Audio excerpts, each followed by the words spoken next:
ഈ രണ്ട് കോമ്പിനേഷനിലൂടെ calcium supply ചെയ്തെങ്കിൽ മാത്രമേ നമ്മുടെ ശരീരത്തിന് ഉപയോഗപ്പെടുകയുള്ളൂ. കാൽസ്യം ഗുളിക മാത്രം കഴിക്കുന്നവർ ശ്രദ്ധിക്കണം. കാൽസ്യം ഗുളിക മാത്രം കഴിച്ചത് കൊണ്ട് നമ്മുടെ പ്രശ്നങ്ങൾ മാറില്ല. നമുക്ക് പലപ്പോഴും മുടി കൊഴിച്ചിലും ക്ഷീണവും മസിൽ കയറ്റവും ജോയിൻറ്റ് പെയിൻസും സ്റ്റിഫ്നെസ്, രാവിലെ എഴുന്നേൽക്കാനുള്ള ബുദ്ധിമുട്ടുകൾ ഇതെല്ലാം ഉണ്ടാകും. അതൊന്നുമില്ലാതെ നമുക്ക് ഈസി ആയിട്ട് പോകാനായിട്ട് ഈ ഒരു combination calcium, magnesium, vitamin D combination പ്രോപ്പറായിട്ട് ശരീരത്തിലേക്ക് കിട്ടുവാണെങ്കിൽ, വിറ്റമിൻ ഡി കിട്ടാൻ വേണ്ടി കുറേ ഭക്ഷണം വരി കഴിച്ചിട്ട് യാതൊരു കാര്യമില്ല.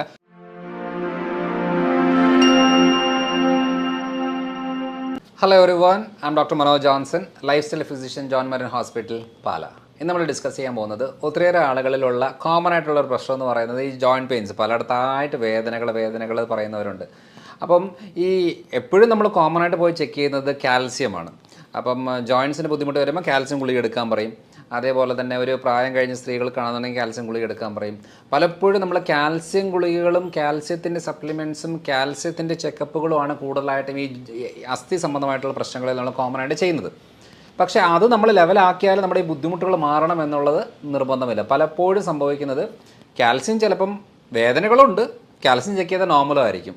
പക്ഷേ ശ്രദ്ധിക്കേണ്ട ഒരു കാര്യം എന്ന് വെച്ചാൽ നമ്മൾ ബ്ലഡ് ചെക്ക് ചെയ്യുമ്പം കാൽസ്യം എന്ന് പറഞ്ഞിട്ട് കാര്യമില്ല. കാരണം നമ്മുടെ ശരീരം അസിഡിക്കായി മാറിക്കൊണ്ടിരിക്കുന്ന സമയത്ത് ബോഡിയുടെ pH ലെവലൊക്കെ ബാലൻസ് ചെയ്യാൻ വേണ്ടിയിട്ട് ഈ ബോണിൽ നിന്നൊക്കെ നമ്മുടെ ശരീരം തന്നെ കാൽസ്യം എടുത്തേച്ച് ബ്ലഡിലേക്ക് ഇട്ടൊന്ന് ബാലൻസ് ചെയ്യാനായിട്ടാണ് കൂടുതൽ സമയം നോക്കുന്നത്. അപ്പം ബ്ലഡ് ചെക്ക് ചെയ്യുമ്പോൾ ഓൾമോസ്റ്റ് ഒക്കെ ഓക്കെ ആയിരിക്കും, പക്ഷേ ബോണൊക്കെ വീക്കായിരിക്കുന്ന കണ്ടീഷനാണ്. അപ്പോൾ എങ്ങനെയാണ് നമ്മളിപ്പോൾ നോക്കുമ്പോൾ കാൽസ്യം എടുത്തു എന്ന് പറഞ്ഞ ഉടനെ ശരീരം കാൽസ്യം വലിച്ചെടുക്കണമെന്ന് ഒരു നിർബന്ധവുമില്ല. കാരണം കാൽസ്യം ശരീരത്തിൽ ഉപയോഗപ്പെടണം എന്നുണ്ടെങ്കിൽ, അസ്ഥികൾക്ക് ഉപയോഗപ്പെടണം എന്നുണ്ടെങ്കിൽ രണ്ട് പ്രധാനപ്പെട്ട പോഷകങ്ങൾ വേറെ വേണം. ഒന്ന് വിറ്റമിൻ ഡിയും ഒന്ന് മഗ്നീഷ്യവും. ഈ രണ്ട് കോമ്പിനേഷനിലൂടെ കാൽസ്യം സപ്ലൈ ചെയ്തെങ്കിൽ മാത്രമേ നമ്മുടെ ശരീരത്തിന് ഉപയോഗപ്പെടുകയുള്ളൂ. അല്ലാതെ നമ്മൾ കാൽസ്യം ഗുളിക കുറേ കഴിച്ചു എന്ന് പറഞ്ഞാൽ വെറുതെ കിഡ്നി സ്റ്റോണും ബോണുകളിലൊക്കെ കാൽസിഫിക്കേഷനൊക്കെ ആയിട്ട് പോകുമല്ലാതെ പ്രത്യേകിച്ച് മെച്ചം നമുക്ക് കിട്ടത്തില്ല.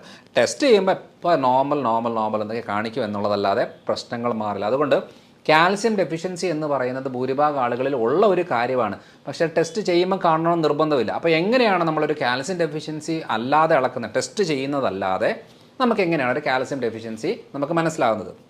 വളരെ സിമ്പിളാണ്. ഒന്ന്, നമ്മുടെ പല്ലിന് ഡാമേജ് വരും. പല്ല് എന്താ പറയുക, കേടാകുന്നത്, എനാമൽ പോകുന്നത്, പുളിപ്പ് രസം വരുന്നത്, അങ്ങനെ പല്ലിൻ്റെ കളറ് മാറുന്നത്, പല്ലിൻ്റെ പല രീതിയിലുള്ള ഡാമേജ് കാൽസ്യം ഡെഫിഷ്യൻസിയിൽ ഉണ്ടാകും. അതേപോലെ തന്നെ ഈ നഖമൊക്കെ നമുക്ക് വിണ്ട് കീറി ഇങ്ങനെ പൊട്ടിപ്പോകുന്ന ഒരു രീതി വരുന്നതും കാൽസ്യം ഡെഫിഷ്യൻസിയാണ്. അതേപോലെ തന്നെ ഈ മസിൽ കയറ്റം, അവിടെ ഇവിടെയൊക്കെ ആയിട്ട് മസിൽ പിടുത്തമാണ്. തിരിഞ്ഞ് കിടന്നാൽ മസിൽ പിടിക്കും, സ്ട്രൈറ്റ് കിടന്നാൽ മസിൽ പിടിക്കും, അങ്ങനെ പല കാര്യങ്ങളിൽ മസിൽ പിടുത്തം പ്രശ്നങ്ങൾ ഉണ്ടാകുന്നതും കാൽസ്യം ഡെഫിഷ്യൻസിയുടെ ഭാഗമാണ്. കോൺസെൻട്രേഷൻ കിട്ടാത്ത സാഹചര്യങ്ങളിലും കാൽസ്യം വളരെ ഇമ്പോർട്ടൻ്റ് ആണ്. അതേപോലെ BP വേരിയേഷൻ വരുന്നത് കാൽസ്യത്തിൻ്റെ വേരിയേഷൻ കൊണ്ടാണ്. അതേപോലെ തന്നെ ഹാർട്ട് ബീറ്റിൽ വേരിയേഷൻ വരുന്നത് ഈ കാൽസ്യത്തിൻ്റെ വേരിയേഷൻ കൊണ്ടാണ്. അപ്പം മസിൽസ്, ബോൺസ്, നമ്മുടെ തിങ്കിങ് പ്രോസസ്സ്, അതേപോലെ തന്നെ നഖം, പല്ല്, ഈ പല കാര്യങ്ങളുടെ, അതേപോലെ ജോയിൻസിനെല്ലാം സ്റ്റിഫ്നെസ്, വേദനകൾ, ഇതെല്ലാം വരുന്നത് കാൽസ്യം ഡെഫിഷ്യൻസി കൊണ്ടാണ്. അപ്പോൾ കാൽസ്യം ഡെഫിഷ്യൻസി എന്ന് പറഞ്ഞിട്ട് കാൽസ്യം ഗുളിക കഴിച്ചിട്ട് യാതൊരു കാര്യമില്ല. കാരണം കാൽസ്യം മാത്രമല്ല ശരീരത്തിന് ഉപയോഗപ്പെടുത്തുന്നത്, അത് കാൽസ്യത്തിന് കൂടെ വിറ്റമിൻ ഡി, മഗ്നീഷ്യം, ഇത് വളരെ ഇമ്പോർട്ടൻ്റ് ആണ്. ഇപ്പോൾ വിറ്റമിൻ ഡി എന്ന് പറയുന്നത് നമുക്ക് കുറഞ്ഞു എന്ന് എങ്ങനെ അറിയും? അതും ഇതേപോലെ തന്നെ പല്ല്, നഖം, ജോയിൻസ്, വേദനകൾ. പക്ഷേ അതിനെക്കാട്ടിലും ഏറ്റവും കൂടുതൽ പ്രശ്നം കാണിക്കുന്നത് മുടി കൊഴിച്ചിൽ, മറവി. ഈ മുടി കൊഴിച്ചിൽ, മറവി, കാലുകഴപ്പ്, വേദനകൾ എന്ന് പറയുന്നത് വൈറ്റമിൻ ഡി ഡെഫിഷ്യൻസിയാണ്. അപ്പോൾ ഈ സെയിം സാധനം മസിൽസിന് ഏറ്റവും കൂടുതൽ വേദനകൾ, നീർക്കെട്ട്, ഫൈബ്രോമയാൽജിയ കണ്ടീഷന്, ടയർഡ്നെസ് ഒക്കെ വരുന്നത് മഗ്നീഷ്യം ഡെഫിഷ്യൻസിയാണ്. അപ്പോൾ ഇത് മൂന്നും കമ്പൈൻഡ് ആണ്. അതുകൊണ്ട് കാൽസ്യം ഗുളിക മാത്രം കഴിക്കുന്നവർ ശ്രദ്ധിക്കണം. കാൽസ്യം ഗുളിക മാത്രം കഴിച്ചത് കൊണ്ട് നമ്മുടെ പ്രശ്നങ്ങൾ മാറില്ല. പിന്നെ കാൽസ്യം ഗുളിക നമുക്ക് ആവശ്യമാണ്. അത് ഡെയിലി ഡോസിലെ കാൽസ്യം ഗുളിക എടുക്കാതിരിക്കുന്നതാണ് ഏറ്റവും നല്ലത്. നാച്ചുറൽ സോഴ്സിലെ കാൽസ്യം എടുക്കുന്നതാണ് ഏറ്റവും നല്ലത്. നമുക്ക് പൊതുവേ നാച്ചുറൽ സോഴ്സിൽ എല്ലാവരും പറയുന്നൊരു കാര്യം എന്ന് പറയുന്നത് പാലാണല്ലോ പൊതുവേ കാൽസ്യം റിച്ച് ഫുഡ് എന്ന് പറയുന്നത്. പക്ഷേ പാല്, സ്കിൻ പ്രശ്നമുള്ളവർക്ക് പാല് പറ്റത്തില്ല. വയറിൻ്റെ ഗ്യാസ്, ബ്ലോട്ടിങ്, നെഞ്ചരിച്ചിൽ, മലബന്ധ പ്രശ്നങ്ങൾ അല്ലെങ്കിൽ ലൂസ് മോഷൻ പ്രശ്നങ്ങളുള്ളവർക്കും, അതായത് വയറ് സംബന്ധമായിട്ട് പ്രശ്നമുള്ളവർക്കും പാല് പറ്റത്തില്ല. തൈറോയ്ഡ് പ്രശ്നമുള്ളവർക്കും പാല് പറ്റത്തില്ല. അപ്പോൾ ഈ 3 കാറ്റഗറിയിലുള്ള ആളുകൾക്ക് പാല് എടുത്തു കഴിഞ്ഞാൽ പാലിൻ്റെ കാൽസ്യം ശരീരത്തിൽ ഉപയോഗപ്പെടുത്തും ഓക്കെയാണ്. പക്ഷേ പാലിലുള്ള പ്രോട്ടീന്, കേസിൻ എന്ന് പറയുന്ന പ്രോട്ടീൻ, അതേപോലെ തന്നെ ലാക്ടോസ് എന്ന് പറയുന്ന കാർബോഹൈഡ്രേറ്റ്, ഇതെല്ലാം ഈ ഡാമേജ് കൂടുതൽ വരുത്തും. തൈറോയ്ഡ്, സ്കിന്ന്, ഇൻറ്റസ്റ്റൈൻ പ്രശ്നമുള്ളവർക്ക് പാല് പാടില്ല. അപ്പോൾ നമ്മളാലേക്കും ദൈവമേ എനിക്ക് ഒന്നാം സ്കിന്നിൻ്റെ പ്രശ്നമുണ്ട്, അല്ലെങ്കിൽ വയറ്റിൽ പ്രശ്നമുണ്ട്, അല്ലെങ്കിൽ തൈറോയ്ഡ് ഉണ്ട്. ഇത് 3ഉം ഒരു അമ്മ പറ്റ മക്കളാണ്. കാരണം ഒരെണ്ണമായിട്ട് വരുന്നത് വളരെ കുറവാണ്. ഒരെണ്ണം വന്നാൽ അടുത്തത്, അടുത്ത് വന്നാൽ അടുത്തത്, 3ഉം കോമൺ ആയിട്ടാണ് വരുന്നത്. അപ്പോൾ അങ്ങനെ വരുമ്പം പാലെന്ന് പറഞ്ഞൊരു ഓപ്ഷൻ അവർക്ക് കഴിക്കാൻ പറ്റില്ലല്ലോ. അല്ലാത്തവർക്ക് കഴിക്കാം, കുഴപ്പമൊന്നുമില്ല. പാലെന്ന് പറഞ്ഞ ഓപ്ഷൻ കഴിക്കാൻ പറ്റാത്തവർക്ക് എന്ത് ചെയ്യണം? വേറെ ഓപ്ഷൻ ഉണ്ട്. ലാക്ടോസ് ഇൻടോളറൻസ് സിവിയർ ആയിട്ടുള്ളവർക്ക് തൈരോ എണ്ണയോ അതൊന്നും പറ്റത്തില്ല. പക്ഷേ അതൊക്കെ ഒരു കുറവ് 10% ആളുകൾക്കേ ഉള്ളൂ. ബാക്കി 90% ആളുകൾക്കും പാല് നല്ലതല്ല. പക്ഷേ തൈര് കഴിക്കാം, മോര് കഴിക്കാം, വെണ്ണ, നെയ്യ്, പനീർ, ആ സാധനങ്ങളെല്ലാം നമുക്ക് കഴിക്കാം കാൽസ്യത്തിൻ്റെ സോഴ്സുകളായിട്ട്. ഇനി മുട്ടയുടെ വെള്ള നല്ലൊരു കാൽസ്യം സോഴ്സാണ്. അതേപോലെ തന്നെ മുത്താരി, റാഗി, മില്ലറ്റിൽ വരുന്നത് അതും നല്ലൊരു കാൽസ്യം സോഴ്സാണ്. ഈ ചെറിയ മീനുകൾ മുള്ളോടുകൂടി കഴിക്കുന്നതും അതും നല്ലൊരു കാൽസ്യം സോഴ്സാണ്. അതേപോലെ തന്നെ നമ്മുടെ ഷെൽ ഫിഷുകൾ, കക്ക, ഞണ്ട്, കൊഞ്ച്, അങ്ങനത്തെ മീനുകൾ, സീ ഫുഡുകൾ, ഇതൊക്കെ നല്ല അളവിൽ, ഈ കല്ലുമ്മക്കായ എന്നൊക്കെ പറയുന്ന നല്ല അളവിൽ കാൽസ്യം ഉള്ള ഭക്ഷണങ്ങളാണ്.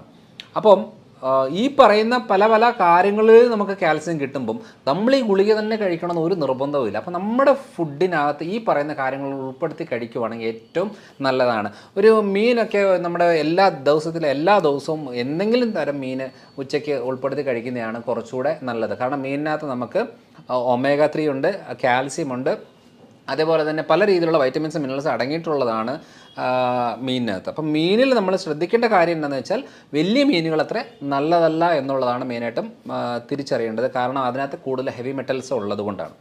അപ്പം കാൽസ്യം ആയിട്ടുള്ള കാര്യങ്ങൾ നമ്മൾ കഴിച്ചിട്ടും വീണ്ടും ഈ പ്രശ്നമുണ്ട് എന്നുണ്ടെങ്കിൽ കാൽസ്യം ഭക്ഷണം കഴിക്കുന്നതിൻ്റെ കൂടെ തന്നെ വിറ്റമിൻ ഡിയും സപ്ലൈ ചെയ്യണം. വിറ്റമിൻ ഡി നമ്മൾ എങ്ങനെയാണ് നോക്കുന്നതെന്ന് വെച്ചാൽ സാധാരണ രീതിയിൽ നമ്മൾ മെഡിസിൻ എടുക്കുന്നവർക്കോ സപ്ലിമെൻ്റ് എടുക്കുന്നവർക്കോ, അതല്ലെങ്കിൽ ഫുഡിൽ നമുക്ക് അധികം കിട്ടത്തില്ല.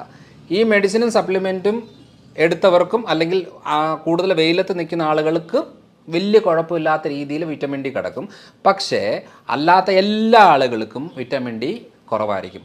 അപ്പം 100 വരെയാണ് അളവ് വെക്കുന്നതെങ്കിൽ 30 to 100 ആണ് നോർമൽ. 30 തൊട്ട് 100 വരെയാണ് നോർമൽ റേഞ്ച്. പല ആളുകളുടെയും 0 വരുന്നവരുണ്ട്, 5 ഉണ്ട്, 10 ഉണ്ട്, 13 ഉണ്ട്, 20, അങ്ങനെ രീതിയിലുള്ള വളരെ ലോ ആയിട്ട് കിടക്കുന്ന കണ്ടീഷൻ ഉള്ളവരുണ്ട്. അപ്പോൾ അങ്ങനെയുള്ളവർ എന്ത് ചെയ്യണം? ഈ കാൽസ്യം ഫുഡ് കഴിക്കുകയും വിറ്റമിൻ ഡിയുടെ സപ്ലിമെൻറ്റോ മെഡിസിൻസോ നമ്മൾ എടുത്തെങ്കിൽ മാത്രമേ നമ്മുടെ ബോഡിയിലൊരു കാൽസ്യം നമുക്ക് മെയിൻറ്റെയിൻ ചെയ്യാൻ പറ്റത്തുള്ളൂ. അപ്പോൾ ഈ വിറ്റമിൻ ഡിയും കാൽസ്യം കഴിക്കുമ്പോൾ മഗ്നീഷ്യം എന്ന് പറയുന്ന ഒരു കോമ്പിനേഷൻസ്, അത് സപ്ലിമെൻ്റാണ്, അതും ആവശ്യമുള്ളതാണ്. അപ്പോൾ ഈ കോമ്പിനേഷനിലാണ് ഞങ്ങൾ കൂടുതലും ഈ പറയുന്ന ബോൺസ്, മസിൽസ് റിലേറ്റഡ് ആയിട്ടുള്ള പ്രശ്നങ്ങൾ കൂടുതൽ ട്രീറ്റ് ചെയ്യുന്നത് ഈ ഒരു കോമ്പിനേഷനിലാണ്. അതുകൊണ്ട് ഇത് എല്ലായിടത്തും നമുക്ക് അവൈലബിൾ. വിറ്റമിൻ ഡി എല്ലായിടത്തും കിട്ടും, കാൽസ്യം എല്ലായിടത്തും കിട്ടും, മഗ്നീഷ്യം എല്ലായിടത്തും കിട്ടും. അപ്പോൾ ഈ ഒരു കാര്യങ്ങളിലൂടെ ഉൾപ്പെടുത്തിയാണ് നമ്മൾ എടുക്കുന്നതെങ്കിൽ വളരെ ഈസി ആയിട്ട് നമ്മുടെ ജോയിൻറ്റ് പെയിൻസ് പ്രശ്നങ്ങളും കാര്യങ്ങളും ക്ലിയർ ആകും. അതുകൊണ്ട് പിന്നെ കാൽസ്യം ഡെഫിഷ്യൻസി എന്ന് പറയുമ്പോൾ ഈ ജോയിൻറ്റ് പെയിൻസ് മാത്രമല്ലല്ലോ, നമ്മളെ ഹാർട്ടിനും ബ്ലഡ് വെസൽസിനും കിഡ്നി ഹെൽത്തിനും മസിൽസിനും എല്ലാത്തിനെയും ബാധിക്കുന്നത് കൊണ്ട് അതൊരു നിസ്സാരമായിട്ട് എടുക്കരുത്. അതുകൊണ്ട് നമ്മുടെ ഫുഡിൽ ഇപ്പോൾ രാവിലെ നമ്മൾ 3 ദോശ കഴിക്കുന്നു എന്ന് വെച്ചോ, 3 ദോശയും ചമ്മന്തിയും കഴിക്കുന്നു. അപ്പോൾ അതിന് പകരം നമ്മൾ ഒരു ദോശയും ഒരു ഓംലേറ്റും ആക്കിയിട്ട് ഒരു ചമ്മന്തിയും കൂടി കഴിക്കുകയാണെന്നുണ്ടെങ്കിൽ നമുക്ക് ന്യൂട്രിയൻസ് കിട്ടി. ദോശ മാത്രം കഴിച്ചാൽ നമുക്ക് ആ പോഷകം കിട്ടത്തില്ല. ഉച്ചയ്ക്കാണെന്നുണ്ടെങ്കിൽ ചോറ്, കറികൾ കൂടെ കുറച്ച് ഒരു മീനോ ചെറിയ മീനുകളോ അല്ലെങ്കിൽ കക്ക, ആ ഒരു രീതിയിലുള്ള ഷെൽ ഫിഷുകളോ അങ്ങനെ എന്തെങ്കിലും സീ ഫുഡുകളോട് ഉൾപ്പെടുത്തുകയാണെന്നുണ്ടെങ്കിൽ നമുക്കത് കിട്ടി. ഇപ്പോൾ രാത്രി വേണമെന്നുണ്ടെങ്കിൽ നമുക്ക് റാഗി, മുത്താരി എന്തെങ്കിലും ഉൾപ്പെടുത്തിക്കൊണ്ട് നമുക്ക് കഴിക്കാം. മുട്ട ഓംലെറ്റ് ആക്കിയിട്ടോ മുട്ടയുടെ വെള്ളമായിട്ട് കഴിക്കാം.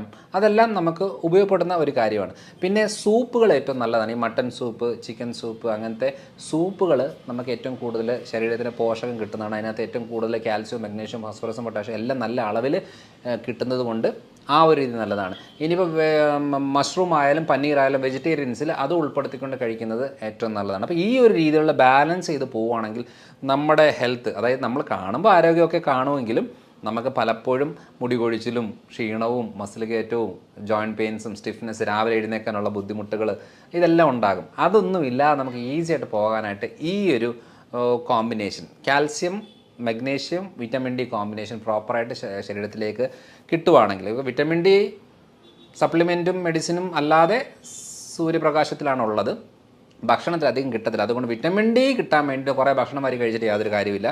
സൂര്യപ്രകാശത്തിൽ ആര് പോകണം ആര് പോകരുതെന്ന് വളരെ ഇമ്പോർട്ടൻറ്റാണ്. തൈറോയ്ഡ് പ്രശ്നമുള്ളവർ, വയറ്റിലെ പ്രശ്നമുള്ളവർ, സ്കിൻ സെൻസിറ്റീവ് ഉള്ളവരൊന്നും വെയിലത്ത് പോകരുത്. കാരണം വെയിലത്ത് സ്കിന്നിന് വന്നാൽ സ്കിൻ ഡാമേജ് ആകും. അപ്പോൾ അതുകൊണ്ട് ശ്രദ്ധിക്കേണ്ട കാര്യം എന്താണെന്ന് വെച്ചാൽ വിറ്റമിൻ ഡിക്ക് ഏറ്റവും സേഫ് ആയിട്ടുള്ളത് സപ്ലിമെൻ്റാണ്. ഇനി ഹെൽത്തി ആയിട്ടുള്ള ആൾക്കാർക്കാണ് മെയിനായിട്ടും സൺലൈറ്റ് എക്സ്പോസ് ചെയ്യാനായിട്ട് നമ്മൾ റെക്കമെൻഡ് ചെയ്യുന്നത്. അപ്പോൾ ഈ ഒരു കോമ്പിനേഷനിൽ ശരീരത്തിലേക്ക് സപ്ലൈ ചെയ്യണമെന്നുണ്ടെങ്കിൽ നമുക്ക് ഭൂരിഭാഗം ബുദ്ധിമുട്ടുകളില്ലാതെ നമുക്ക് ലൈഫ് ലീഡ് ചെയ്യാൻ പറ്റും. അപ്പോൾ അടുത്തൊരു വീഡിയോ ആയിട്ട് വരാം.